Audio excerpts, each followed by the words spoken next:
Alright, so now it's time for the Borg Mentality, Business Part 2.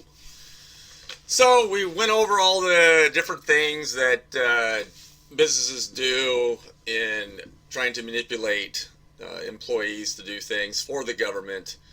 And so basically, to get down to the meat and potatoes of all of this discussion and for this channel, and why I decided to go ahead and post all this stuff and to make a statement and to bear witness of what is going on to anyone that might happen to listen to this someday, that I want to make sure that it has been spoken and it has been said, at least from somebody, because the internet today has been manipulated. You can't even Google things anymore and get straight answers to things. Basically, the companies have taken over exactly where your search engines will send you, and then they demonize the dark web, right? They call the dark web the evil place, right? Well, the dark web is the internet, what it was, okay? And now these companies have basically, streamlined and corralled people into their domains to where they can control the content that you are allowed to consume. And then things that happen to be contrary to the Borg mentality will then be altered and misdirected or shut down completely. And then they turn around and say, if you go to the dark web, you're going there because you're a bad person and you're going to get viruses and all these things. So they've already controlled the internet via the companies and streamlining and mainstreaming things to the consumers.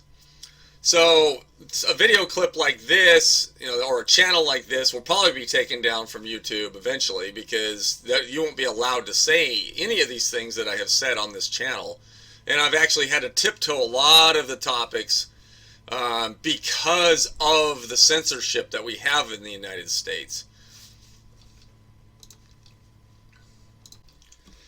So to get that right down to the meat and potatoes event that inspired me to do all this, the company that I was working for, I had made some relationships with people there, and I had been there for 10 years. Everyone that worked there that was of that building knew me. But then every once in a while they would rotate in new corporation people. These corporation people, I think I went through about 7 corporate managers, and I went through about 6 or 7 HR corporate managers, okay?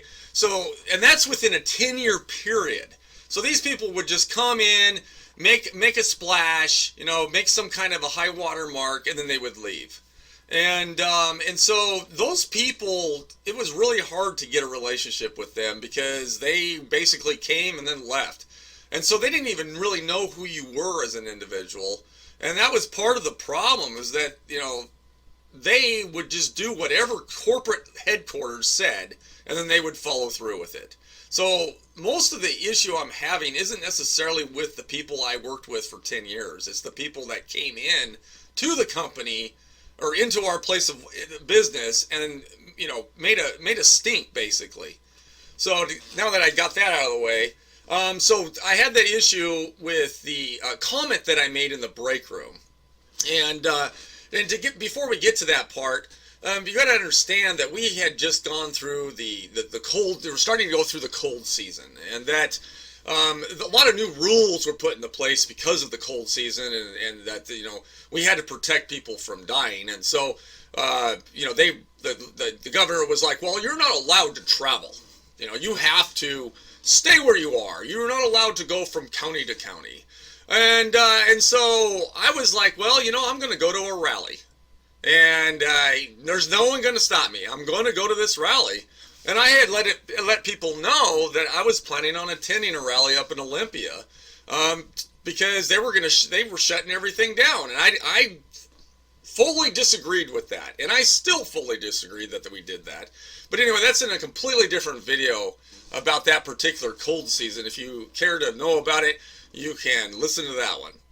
But anyway, so I had made the choice that I was going to go. And so I asked some friends, I thought were friends at work, people who I had had conversations with over the years, over the decade, about things that were liberty based, things that were about freedom. And I was certain that these individuals would participate with me, that they would actually go with me up to the rally. Well, to my dismay and my, I was pretty disappointed. These individuals backed down. When it came time to actually go, they found excuses not to go. Okay, and so I ended up going up to Olympia by myself. And I even had one particular salary manager offer me some money to go up there because he wanted to make sure that I was, properly funded to make the trip, and he wanted to be there, but because of his position in the place of business, he wasn't able to do that because it would have looked bad, and he probably would have, dealt with severe punishment.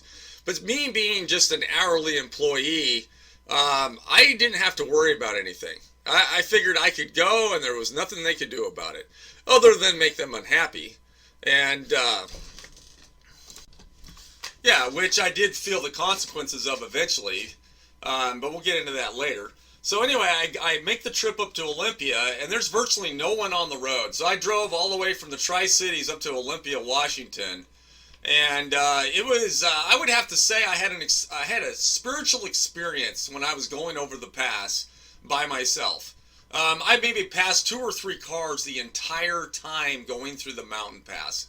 It was, basically I had goosebumps through the entire way up through the pass because I couldn't believe how majestic it was to see the sun and to see the snow on the mountains, and realizing that what I was doing was the right thing.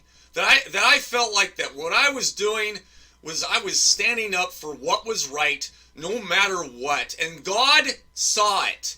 God saw me travel to that place and to make a stand. Yeah, and to me that's what matters more than anything else. Is who am I in representation to my God? Okay? If I cannot stand up for what is right, then I am a disgusting person. So anyway, so I get up to the rally eventually, and guess what? Complete and utter disappointment. Okay? This rally was before the George Floyd incident. Okay? So I get up there, and I realize that it's nothing but basically, hillbilly people. People who have big trucks. They talk about God. They talk about church. And they talk about patriotism. And I'm like, what's going on? This is not what I thought it was going to be about. I was thinking that this was about reopening Washington because it was about the fact that this was an infringing on people's liberties for a cold virus that was not at the point of needing to have people's liberties taken from them. Okay. Yeah, so I went away with, I left early. I was there until about 11:30. The rally started at 11. I had gotten up there at 9 and spent some time walking around the Capitol because I actually had never been up there before. I never had to actually go up there to straighten anybody up before until this happened. So anyway, I went up there. I ended up leaving extremely disappointed. In fact, it changed me. When I left that rally, something happened to me. Something broke. I realized that I was living in a country that was not the country I thought it was.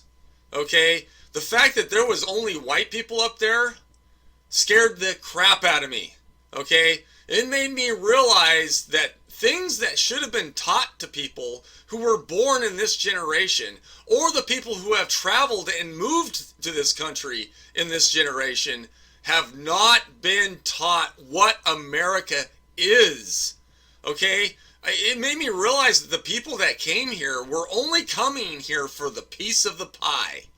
They wanted to get what everyone else was getting and didn't understand how it came to be. Now, if you watch, some of my earlier videos about government, you will hear me talk about all that. I'm not going to bring that up again. But anyway, it crushed me. It made me realize that I was alone, that me and very few people understood why we needed to reopen the country again.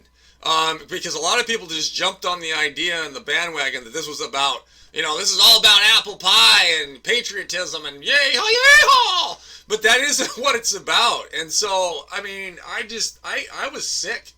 I mean, I drove straight home after that, and I felt sick to my stomach because I couldn't believe. It was like literally like a grenade went off next to my head, and my ears were ringing the entire time. I could not believe what I had just experienced. If I would have seen different races there, I would have felt so much better. I would have realized that we were in America, okay? Not some racist place, okay? And because I grew up in this area my entire life, and I have never had racial issues with anybody. Yeah, in fact, a lot of my coworkers were of different races, and I never once had a single incident in the 10 years that I worked there that had anything to do with race. In fact, the only time I had a problem with someone, it was because that person was either breaking a rule or it had something to do with safety, right? That's the only time I really had issues with anyone on a personal level. Was when there was a question of whether or not that was something that was safe, or whether or not that's something that they should be doing at work. But anyway, so this to go back to where I was, and then the George Floyd incident happened. And then, of course, the rioting went on, the taking over city blocks went on, and, breaking and destroying things went on. And to me, that is wrong. Okay? It is wrong.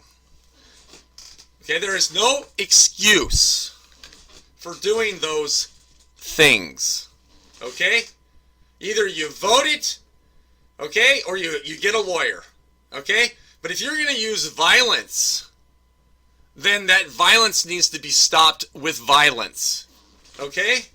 Plain and simple. If you don't agree with that, then you can go ahead and turn this off and go about your business. Okay? Because you're not on the same moral level as I am, and if you can't use your words, and if you want to commit violence, then that violence needs to be met with violence. All right? So anyway, I had made the comment in the break room about the monkeys that were out of control in Seattle in different areas and burning down buildings. And a particular individual, let's just call him Bobby, okay? Bobby, let's just explain this person to you. Bobby was a very religious person. Bobby liked to declare things about Jesus all the time at work. Bobby was very proud, very prideful of being, a Bible person, a person that believed in the Bible. And Bobby, he would come to me often and talk to me often about the Bible and about the things that he reads and about the people at work and how the people at work are mean to him, and that he had issues with things that people would do at work or say about him, that he thought everyone was against him. And he would come to me and console himself with me because he realized that I was a fair person, that I would actually communicate with him about the issues he was having. And I would try to help him with these issues. But there was one particular issue where, he was wearing a mask and he felt a sneeze coming on. And so he went ahead and removed his mask and sneezed outside of the mask because he didn't want to make the inside of the mask wet.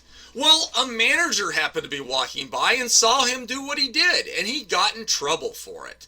And he was so upset about it because he was like, well, what was I supposed to do? Sneeze in my mask? And I was like, Bobby, that's what the masks are for. I said, the masks are to cover your spit and your saliva so other people's, don't catch a cold.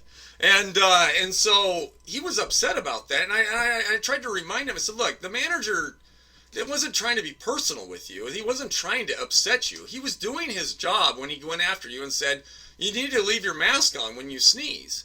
But Bobby, he just didn't want to hear it. Bobby was like, no, I wear my mask all the time. And I was like, Bobby, you do. I mean, you are probably one of the most stalwart people that we have that wears their mask. But you happen to make an error by removing your mask to sneeze. Because that's the whole point of the mask. So anyway, and there was many times where this Bible pusher would come to me and talk to me about, things that were religious. And because I was a human, and because I knew about relationships, that I didn't need to have a overwatching business to tell him not to talk to me about religion. Okay, because I knew about people and religion. I used to be a person that used to push religion on people. So I understood his point of view. I understood him. And I was allowed to speak to him about things that weren't allowed to be spoken about in the workplace. Okay, in fact, I even had a salary manager come and talk to me about the Bible once, because this individual was a good person, and I liked this person. Because he was very genuine to me. I felt like he wasn't hiding and lying to me like a lot of the other managers like to do. So when he came to talk to me, I truly believe that it came from his heart, that he really was trying to help me through a time in my life that I was struggling with. But the thing is, I kindly told him, hey, look, things are going okay with me. I'm going to be okay. I have a plan, and I think it's going to work. And we ended up, going about our business with a good relationship after that. It wasn't like we became enemies. And that's what you do as a human. As a human, you have relationships with people, and those relationships become meaningful.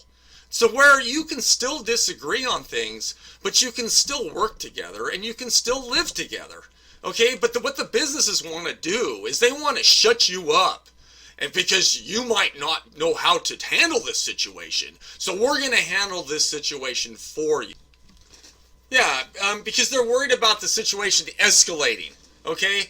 But the problem is these corporate people that were at our place of business had no idea the relationships we had with other coworkers. So what they do is they just automatically take control of you as a human and say, nope, you can't talk. If they would have just allowed me to talk to Bobby, and would have just divulged the fact that it was Bobby that said it, instead of me finding out later on, actually probably within an hour after I found this out, it would have been so much easier. They could have just put me in a room with him and with the HR corporate manager there, and we could have just sat there and talked, and it would have been over. And everything would have been fine. But because business wants to basically take over your ability to even communicate as a human, that did not happen. Okay? They ended up suspending me. There was no initial verbal warning. There was no initial write-up. It just went straight to suspension. And I was talking about people that weren't at the place of business. They were causing riots and destroying things. And so it was not even pointed at anyone that was at the place of work. But because the fact that I was white, and because the fact that Bobby wasn't white, and the fact that the HR manager wasn't white completely, then it became a problem. Okay? That's what happened. And the thing is, if they would have just allowed me to speak to Bobby, this wouldn't have happened. Okay? All that, but because I already knew that something was wrong in America, because of my experience up at Olympia, I realized that there's a lot of people that do not understand what is going on in this country and how it came to be. Now, when I got back from the rally, I couldn't even sit in the break room anymore. Like, I ended up sitting out in my car because I realized that I was with people who I didn't agree with most of the time. That these people were on the wrong side of the fence. Okay, so I didn't feel like I was welcome there anymore. So I would sit in my car. I sat in my car for a good, it was like a good month before this HR event happened because of a comment I made about rioters. Okay, and this person who I had a relationship with, whose name was Bobby, who should have just talked to me about it, instead went ahead and went straight to HR with it. Okay? And then HR shackled me, put a gag over my mouth, and said, you're going to go home for the weekend. You know, you're not allowed to come back to work until we decide you can come back to work. Okay? That is way overboard, okay? For the fact that I had just mentioned that we need to do something about the rioters up in Seattle, it was too much. Okay? Worked there for 10 years, it didn't matter. The relationships I had with the people there, it didn't matter. Okay? The corporate Borg mentality had taken over and says, nope, we're controlling this completely. And all throughout that company and other companies during that cold season, you saw people getting fired left and right for saying anything in contrast to what the Borg mentality wanted. Yeah, and this HR manager was on a witch hunt. This HR manager had one of the other salary managers under investigation because they had a Bible in their office. Okay? So this lady was going around causing trouble. And the individual, Bobby, who, turned me in was a Bible thumper. And the funny thing is that the salary manager that was under investigation was the same person that came to me a year or so before and talked to me about Jesus and the Bible because he was concerned for my welfare. Okay? So here I am dealing with two Bible people, two Bible thumpers, and I'm the guy in the middle going, what is going on? Because I made a comment about people rioting. And I'm getting attacked by a Bible thumper who goes to HR, who doesn't like Bible thumpers, and now is investigating a Bible thumper because she thinks he's pushing his religion onto people. Okay, so it's just, I couldn't believe what was going on. I was like, this is crazy. Okay, so anyway, I ended up turning in my 2-week notice because I could not work there any longer. I could not stand being around people who basically were just going to shut me down and say, nope, you can't talk, and if you do it again, we're going to fire you. I mean, I actually had to sit through a code of conduct meeting, okay? I mean, you're talking about an Eagle Scout person, a person who gets the job done, a person who doesn't have problems with people at work. And they're freaking having a code of conduct discussion with me about me making a comment about people that do rioting, and I'm in trouble for it. Like all of a sudden I'm on death row. Yeah, so I took it as a sign that it was time for me to leave. I mean, I was already, I had already had a 2-week notice already made up before this event even occurred. I mean, I was on my way out of there because I was already sitting out in my car because I felt like this wasn't the place for me to be anymore. Because of the fact that I was with individuals who were shy and didn't want to stand up for what was right. They would talk about how they believed in liberty. They talked about how they believed in freedom, and they always pounded their chest about Republicans and how great they are. And I wanted to believe them, but after the fact that they didn't want to go to the rally, and after the fact that I was treated like I was because I had talked about people that want to riot and cause trouble, I realized that I was not amongst those that were of the same mind as me. And the funny thing is Bobby actually came up to me and was kind of upset that I was quitting. He was like, well, you can't do that. You can't quit. He goes, you got to stay here. And I was like, Bobby, I said, no. I said, it's time for me to go. I said, I feel very strongly about this. I feel like, and of course he liked to talk about the Bible a lot and about spirituality. And I said, I feel like that this is a sign. I said, this is a sign for me to leave because I feel so strongly about it. And he's like, well, no, it's not a sign. This isn't a sign. This can't be a sign because what you said was wrong. And so he comes out and basically admits that he was the one that had reported me. And instead of coming and talk to me about it, he goes, this is like a Martin Luther King thing. He said, this is a big deal. And what those people did wasn't wrong at all. And I was like, Bobby. I was like, Bobby, trust me. What I'm about to do by quitting this place is the best thing I can do for myself, because this is what I'm supposed to do. And he just stormed off, angry as can be, because I wouldn't condone violence. Okay? And then he wanted to compare Martin Luther King to George Floyd. Okay? If you are that daft and do not understand the difference between those two individuals, then you have a problem and you have an IQ issue that I can't help you with. Okay? Yeah, and it turns out that the HR manager also quit. So basically, she hung her noose around my head, and she told me I needed to get counseling because of the fact that I used the term monkeys for rioters, and because she realized I was sad when I was in the HR room with her and the other HR manager. I broke down and told her, I said, I'm really upset with what's going on in this country right now. I said, I realize that the people in this country do not understand the sacrifices that it took to give us the liberty and the freedom that produced this prosperity that everyone is now taking advantage of. And so, she was like, oh, you're so sad. You need to get some counseling. And I'm like, well, who's going to be my counselor? Are you guys who could counsel somebody about something that is as strong as the death of their nation, the death of liberty, the death of what the United States of America is? Do you all remember Superman? What did Superman used to say? Superman used to say that he stood for truth, justice, and the American way. Okay? Well, that's not what it's like here in America anymore. America has changed. America has been taken over by the Borg Mentality. And the things that made this country great is no longer here.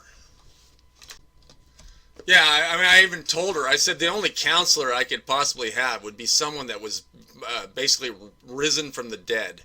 It would have to be a World War II vet, right? It would have to be someone who died in the Revolutionary War. It would have had to have been someone who died during the Civil War.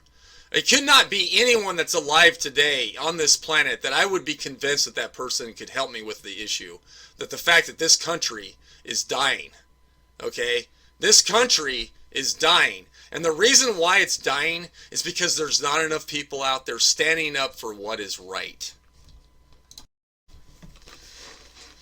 Yeah, and the thing is there was one African American that worked at our place of business.